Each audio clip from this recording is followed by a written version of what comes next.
Hi everyone, I made a candle today after I came back from my walk and listened to the mass. So this is my candle. I've decorated it with some ribbons that I had, and I sprinkled it with a little bit of lavender, dried lavender flowers once it cooled, and I'm going to use it for my prayer time. I like to be creative. And the whole point of this is to encourage other women who, like me, are stuck at home and we don't have work, we don't have anything we can do. So we have to keep ourselves occupied, which is unfortunate when you're highly qualified and you can't get any work. But I thought, let me just do that, because I bought some wax about 3 or 4 months ago, and I kept that wax in my cupboard, and I used a combination of orange tangerine and bergamot. I like orange tangerine because it's very uplifting and it's relaxing at the same time, and I like bergamot because it's good for depression, underlying anger, and bergamot is actually used in psychiatric treatments if you read up on their essential oils. So I decided to do that. You just have to use like a cup of I bought the beeswax, the yellow beeswax, and I melt mine. I use a double melt, so I have a pot and I have a regular aluminium jar. I put the wax in there and I let it melt on a medium heat, and then once it's cooled down to about 60 degrees, then I added in 8 drops of the orange tangerine and 5 to 6 drops of the bergamot. And you do have to wait for it to cool, otherwise you'll end up using too much essential oils. If you wait till it cools to that temperature, you don't have to use that much. And then you mix it in gently, and I poured it into this jar that I had.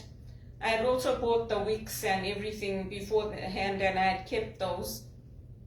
And you just have to steady the wick, because otherwise it does move, and the little sticker is underneath, so you press that in.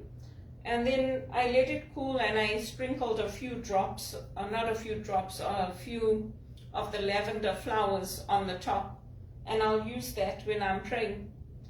So that was one good creative thing that I did today. I also did my singing, I went out for a walk, I applied for jobs, so I had a productive day. I did my John Maxwell. So I'm not just sitting around doing nothing, but I do need to work and get an income coming in. And it's not easy. I haven't had any interviews since I was let go from my job, which is not good news for me. But I'm hoping that this week, as people get back into the corporate world, I'll be getting some interviews and I'll be able to work and to earn a living. And yeah, I just wanted to share that. And I decorated my jar, so I have a lot of ribbons that I had bought and kept. I bought 5 different types of ribbons, and I put the red one at the bottom, and then I put this black and white one, and I put the green one, and I put the tape at the back so that to hold it in place, otherwise it doesn't stay.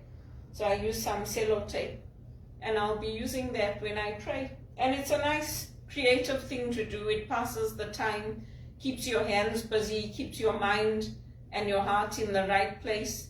And I said a prayer over it, that God would bless it and help me to be closer to Him when I use it in my prayer. And yeah, it's something nice to do. And I know anyone can do it, men can do it as well.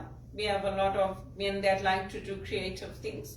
But for me, I'm focusing on women, and I'm focusing on encouraging women and helping women. So I thought I'd share that, because in the old days, we were not allowed to do anything. Even being a chef was a man's job. Doing creative things like this, everything was for the men to do. So we can't afford to let everything that we've worked for just fall away. We have to keep fighting to work, to have our own incomes, to be able to live. It's different if you have a business with your husband or your partner and you're helping them. My hat's off to you, that's good. But for me, I don't have that, so I do need to work and I do need to have my own income, and the church supports it. They don't want women sitting at home doing nothing when we're on our own, and they would rather have me working than becoming a sex worker or a prostitute. Especially for me, it would be very derogatory and very demeaning. I'm a trained spiritual director and I deserve to be treated with some respect. I do have a position in the church and I value it.